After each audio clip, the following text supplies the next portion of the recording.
اعوذ باللہ من الشیطان الرجیم بسم اللہ الرحمن الرحیم سبحانک لا علم لنا الا ما علمتنا انک انت العلیم الحکیم۔ السلام علیکم ورحمۃ اللہ وبرکاتہ۔ امید ہے کہ آپ سب طلبہ کرام خیر و عافیت سے ہوں گے۔ تو عزیز طلبہ ساتھیو، جس طرح کہ آپ کے علم میں ہے کہ ہم آپ کے آج کے لیکچر میں اور آج کے سیشن میں پاکستان کا طرز حکومت ان میں جو کچھ ٹاپک ہوئے تھے، آج کا ٹاپک اور حاصلات تعلم وہ 3 چیزیں ہیں۔ اس ویڈیو کے ذریعے آج ہم سیکھیں گے۔ ان میں پہلا پاکستان کا دستور یعنی پاکستان کا آئین و قانون، دوسرا شہریوں کے حقوق اور تیسرا ہے شہریوں کے فرائض۔ آج کے ٹاپک اور حاصلات تعلم ہمارے لیے ہیں۔ تو بیٹا، آج کے اس تعلیمی سیشن میں ہم پاکستان کے 1973 آئین کی خصوصیات اور اسی طرح بطور پاکستانی شہری حقوق اور ذمہ داریوں کے بارے میں پڑھیں گے۔ تو آتے ہیں پہلا کہ قانون، آئین، دستور کی اہمیت کیا ہے۔ پہلا تو یہ ہے، کسی بھی ملک کو چلانے کے لیے قانون کی کتاب کی ضرورت ہوتی ہے، کیونکہ کوئی بھی ادارہ، کوئی بھی قانون، یہاں تک کہ گھر بھی بغیر کسی اصول اور ضوابط کہ وہ نہیں چلتا۔ پھر اتنا بڑا ملک کس طرح چلے گا؟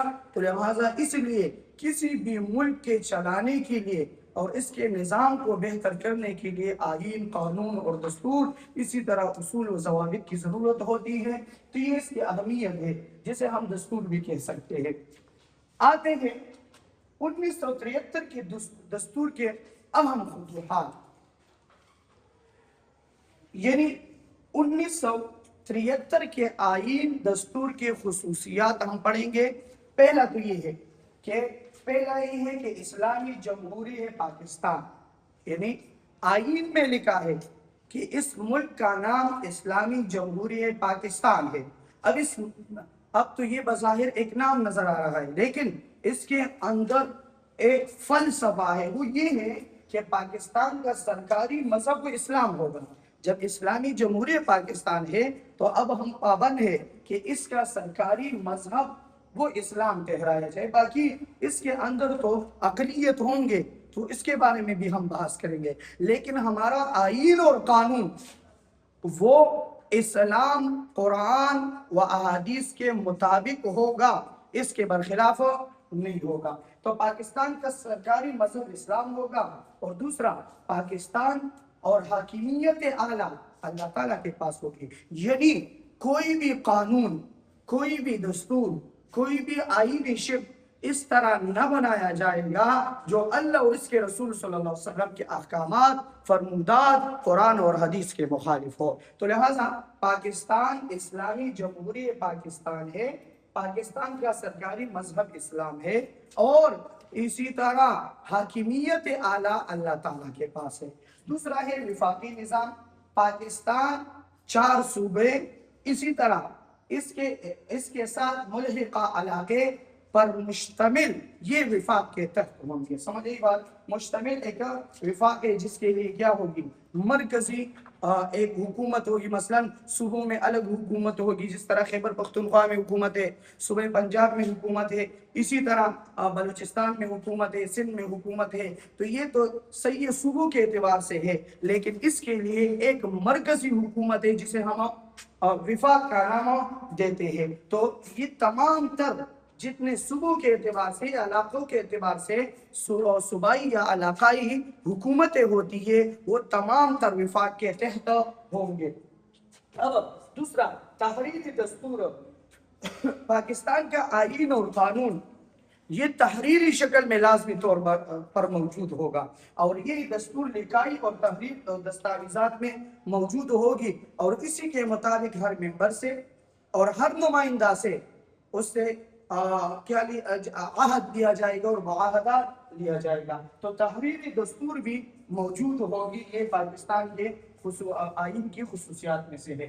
پارلیمانی نظام، جس طرح کے آپ نے کہا، آپ نے پچھلی ویڈیو میں دیکھا تھا کہ پاکستان جمہوری نظام ہے، چاہے وہ صوبائی حکومتیں ہو یا وفاقی حکومت ہو تو وہ عوام کے نمائندے ہوتے ہیں، عوام کے ووٹوں سے آتے ہیں، عوام اپنے رائے سے اس کو منتخب کرتے ہیں۔ تو اب جب اس کو منتخب کرتے ہیں تو اسے پھر پارلیمنٹ میں ہم بھیجتے ہیں، تو وہ پارلیمنٹ کے فلور آف دی اسمبلی، چاہے وہ صوبائی ہو یا قومی اسمبلی ہو، تو وہ اپنے عوام اور اپنے حلقے کی کیا کرتے ہیں؟ نمائندگی کرتے ہیں۔ لیکن اس پارلیمنٹ کا سربراہ، پارلیمانی نظام ایک ملک کا سربراہ ہوتا ہے، ایک اس نظام حکومت چلانے والے گروہ کا۔ تو ملک کا سربراہ صدر پاکستان کہلاتا ہے، جبکہ حکومت کا سربراہ وزیر اعظم پاکستان کہلاتا ہے۔ اب یہ تو 1973 کے دستور آئین کے اہم خطوط اور اسی طرح اس کے خصوصیات تھے۔ اب اس کے بعد دوسرا ٹاپک ہے شہریوں کے حقوق، یعنی جب اتنا بڑا نظام ہے، اس کے چلانے والے لوگ بھی موجود ہیں، تو ان لوگوں پر شہریوں کے مذکورہ حقوق لاگو ہوتے ہیں۔ پہلا تو یہ ہے کہ ان نمائندوں کا کام کیا ہے؟ ان نمائندوں کا کام ہے جان و مال کا تحفظ دینا۔ شہری جتنے بھی اس ملک میں رہتے ہیں، چاہے اقلیت کے لحاظ سے ہو یا اس کے خود اسلامی برادری کے لوگ ہو یا کسی بھی مذہب کے لوگ ہو، لیکن اس ملک پاکستان میں، اس ملک میں آئین کو مانتا ہو، اس کو فالو کرتا ہو، اس کے مطابق انہوں نے حکومت تسلیم کی ہے اور حقوق حاصل کیے ہیں، تو اس کے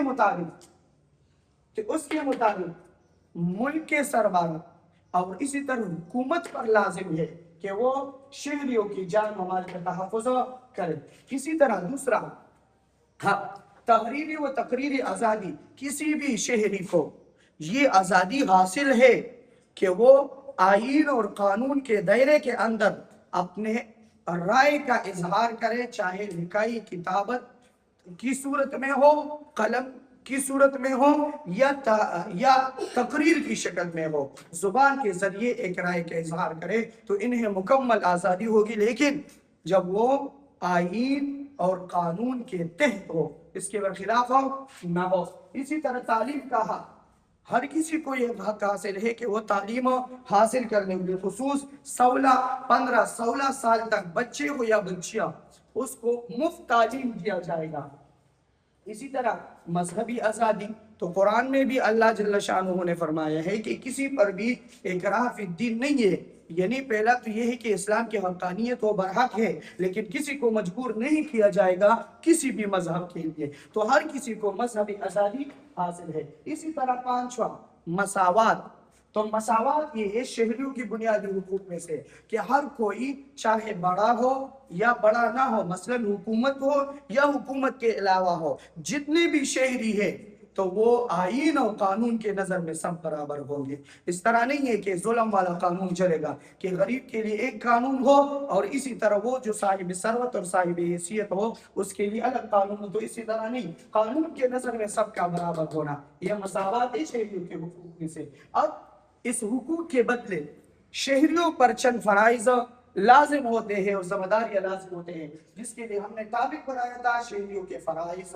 سمجھے بات، پہلا ریاست سے وفاداری، کبھی بھی ریاست ملک اس پر کمپرومائز نہیں کریں گے، بلکہ ہر وقت ہر ساعت میں اس کے رگ میں، اس کے نس میں، اس کے خون میں ملک سے وفاداری ہوگا۔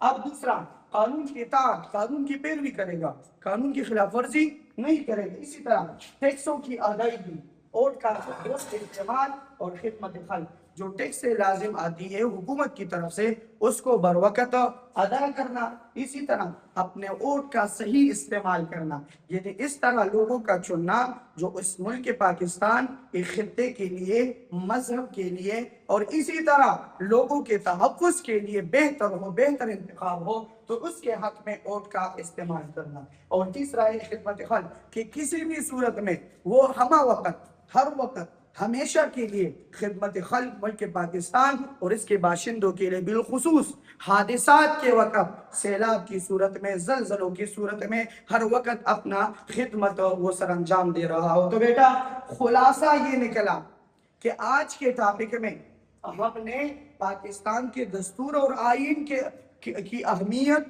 اور اس کی خصوصیات پر بحث کی دوسرا شہریوں کے حقوق پر بحث کی، اور اسی طرح شہریوں کے ذمہ داریوں پر بحث کی۔ تو گویا کہ آپ کے لیے 3 اصلوں ہوئے۔ پہلا، پاکستان کے آئین کی خصوصیات بیان کرے، پہلا۔ دوسرا، شہریوں کے حقوق، بطور پاکستانی شہریوں کے حقوق بیان کرے، اور بطور شہریوں کے پاکستانی شہریوں کے فرائض کا بیان کرے۔ امید ہے کہ آپ سب اس لیکچر کو سمجھے ہوئے ہوں گے، بار بار دیکھیں۔ اگر کوئی سوال ہو تو پھر بھی آپ پوچھ سکتے ہیں۔ والسلام۔